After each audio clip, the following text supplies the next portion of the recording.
Allora, ritorniamo qui al discorso, ci sono tanti argomenti che poi vengono in considerazione. Riprendendo lo schema che avevamo visto, quindi di rilevante risparmio energetico è anche molto importante, ma anche del fatto che è un cambio di mentalità. Perché non è tanto e soltanto l'involucro a blocco cassero, i serramenti, tutte cose molto semplici, è proprio il modo di concepire il vivere all'interno di un'abitazione che secondo me diventa il salto di qualità. Per quello voi dite tanto, non parlate di ristrutturazione a blocchi, ma fare una casa ex novo dove anche il modo di concepire il vivere all'interno è diverso. L'esempio eclatante era utilizzare appunto il discorso del fotovoltaico sfruttando l'energia accumulata e fare quindi la classica lavatrice durante il giorno, ma anche una domotica che serve a far funzionare tutto il meccanismo, e quindi i forni a induzione anziché forno a gas, forno elettrico. Quanto altro c'è di innovazione all'interno, quindi un modo diverso di concepire il vivere. E c'è tanta innovazione che abbiamo portato, perché possiamo vedere anche delle foto magari, che così abbiamo sì, sempre sul contributo 1 c'erano delle foto dove riprendevo quello che andiamo a realizzare sulle nostre abitazioni. Abbiamo un impianto domotico perché è chiaro che, sempre in vista di quelle che sono le esigenze di chi abita a casa, oggi cosa che succede?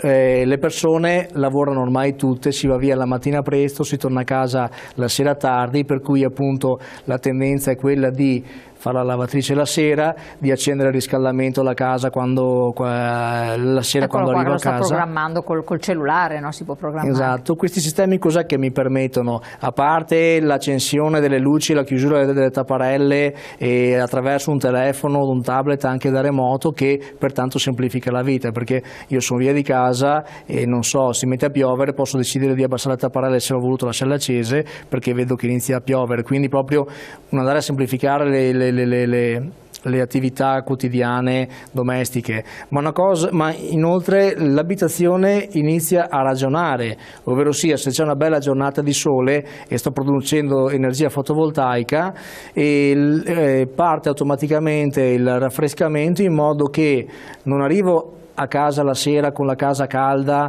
è obbligato ad accendere l'aria condizionata col buio e quindi consumando e stando con l'aria che mi batte sul collo, ma l'abitazione decide di suo quando è il momento migliore per raffrescare la casa, in modo da farlo senza nessuna spesa, perché va a sfruttare l'energia fotovoltaica. Quindi ha un suo cervello questa casa. L'abitazione ha un suo cervello. Vediamo qui abbiamo l'induzione. Un altro passaggio obbligato è passare dai fornelli a gas all'induzione, perché essendo andati ad eliminare completamente il gas, anche il modo di cucinare deve cambiare. L'induzione è estremamente più efficiente sia a livello di tempi di cottura che di costi di cottura, è molto più pratica a livello di pulizia, evita la possibilità di scottature perché non ha una fiamma, evita di bruciare ossigeno e quindi anche qui di produrre CO2, perché io finché cucino ho una fiamma che mi brucia ossigeno e produco CO2 anche soltanto cucinando. Il fatto di eliminare la fiamma anche dai fornelli aumenta ulteriormente l'abbattimento delle emissioni di CO2. E inoltre la domotica cosa che mi permette di fare? Mi permette di gestire i cosiddetti carichi, nel senso che se sto utilizzando più elettrodomestici, per evitare che l'energia elettrica mi stacchi, cioè che il contatore mi scenda, e che mi comporterebbe un sovrapprezzo, perché ogni volta che mi stacca il contatore io per quella giornata là pago una sorta di penale, nel senso che quando mi stacca un contatore l'Enel mi penalizza facendomi pagare per quel giorno lì una sorta di sovrattassa, sovrapprezzo sull'energia che ha consumato per l'intera giornata. E per evitare che questo avvenga, la domotica, che ne so, se sto cucinando e sto guardando la TV e ho l'aria condizionata accesa, se faccio partire la lavatrice e questa mi staccherebbe il contatore perché sto consumando troppo, la domotica me la blocca finché non vede che ho una disponibilità di corrente che mi permette di far funzionare anche la lavatrice, e quindi evito che mi stacchi il contatore. Quindi tutto calcolato. Tutti accorgimenti che mi semplificano la vita, cioè dire che la domotica si affianca all'impianto dell'abitazione, non è un qualcosa che mi complica la vita, semplicemente mi va ad assistere e ad aiutare nelle mie attività quotidiane. È chiaro che bisogna entrare un po' nella mentalità, nel senso appunto che la lavatrice devo farla di giorno se voglio che ottimizzare i consumi, piuttosto che l'aria condizionata è bene che mi vada di giorno finché sono via di casa, perché raffresco con l'energia che produco io e quindi non mi costa nulla. E un'altra cosa da considerare è l'acqua calda sanitaria.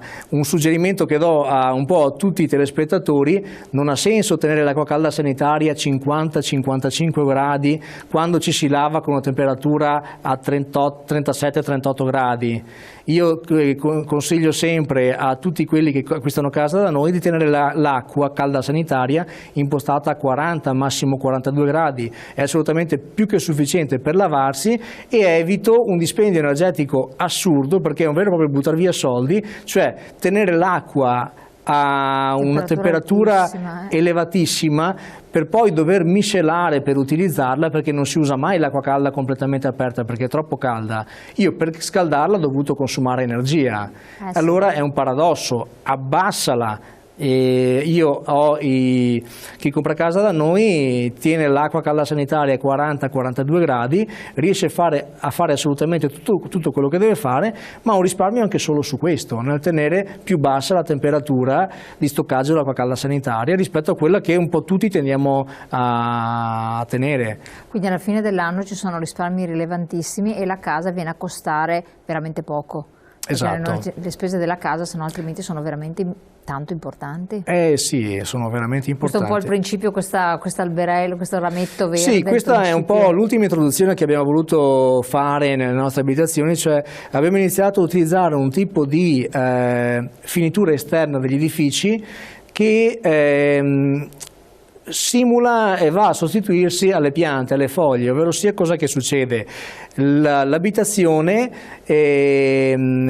proprio sostituendosi al verde, alle foglie, va ad assorbire anidride carbonica, CO2, e va ad eliminare l'inquinamento atmosferico, come ad esempio le polveri sottili come il PM10. Perché utilizzate una particolare vernice? Praticamente sì, è un prodotto che al suo interno ha una composizione al biossido di titanio che scatena a contatto con l'aria una reazione chimica che è la stessa reazione che fanno le foglie con la fotosintesi clorofiliana, ovvero sia assorbono CO2 e eliminano e demoliscono le molecole dello smog, rendendolo inerte. Automaticamente sono anche superfici autopulenti, perché proprio lo sporco disgregandolo non aggredisce sulle pareti, quindi le pareti rimangono sempre anche in ottimo stato. Tra l'altro, siccome la reazione proprio avviene col tipo di materiale con cui si utilizzano questi prodotti, è un'efficacia permanente nel tempo, non è un qualcosa soggetto ad esaurimento. Ad esempio metterlo all'interno non so se uno ha le pareti interne delle abitazioni, è possibile farlo? È possibile farlo e sarebbe non plus ultra, perché io avrei le pareti, così come i pavimenti, lo facciamo anche sulle ceramiche, sì, avrei una pavimentazione assolutamente sterilizzata, perché proprio elimina il 99% dei batteri. Aspetta. E quindi un'estrema igiene degli ambienti e un'estrema salubrità, perché la CO2 che produco io stesso respirando viene assorbita da pavimenti e pareti in maniera da mantenere ancora più elevato la qualità dell'aria interna. E voi questa cosa l'applicate nei vostri edifici oppure su richiesta del cliente? Noi abbiamo iniziato ad applicarla esternamente sui nostri edifici, perché puntiamo a dire questo fabbricato, oltre ad essere a emissioni zero, no? Esatto. Oltre a non inquinare, inizia anche a diventare attivo nell'abbattimento dell'inquinamento atmosferico, ovvero sia, mentre tutti gli altri fabbricati inquinano, il nostro, oltre a non inquinare, addirittura abbassa anche l'inquinamento atmosferico circostante. Caspita, è bella una cosa del genere. Ma questa pittura e la sua efficacia ha una durata?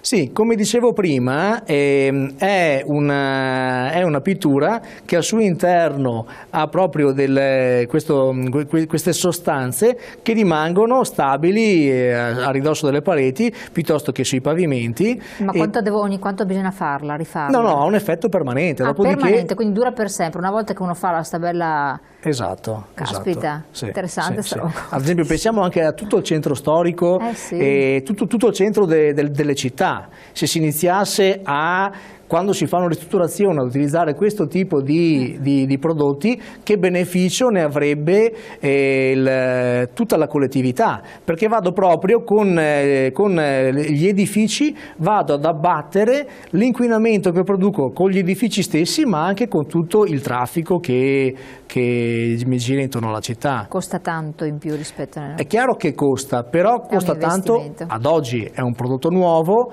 e di conseguenza è un prodotto estremamente innovativo, ha peculiarità molto importanti, molto efficaci, e quindi inevitabilmente il mercato fa sì che abbia un elevato costo. È chiaro che se si iniziasse ad utilizzare a livello generale il costo diventerebbe assolutamente di mercato. Siamo in chiusura, solo una cosa, il titolo diceva costruiamo in A4. In 2 parole, cosa vuol dire?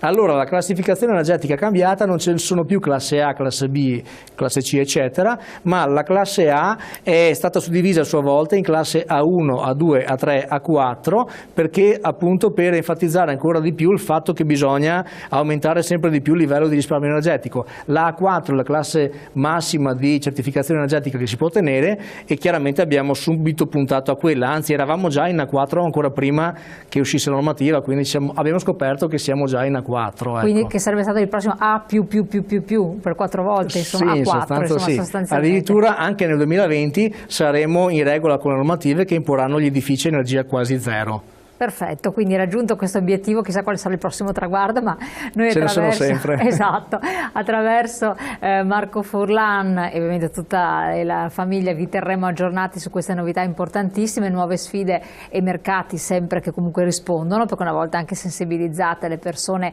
con la conoscenza sono attratte a queste cose innovative, sono molto importanti perché poi comportano anche dei benefici per l'ambiente e anche per il vivere quotidiano. Grazie Marco Furlan, grazie a voi di averci seguito, di aver partecipato, a presto naturalmente domani.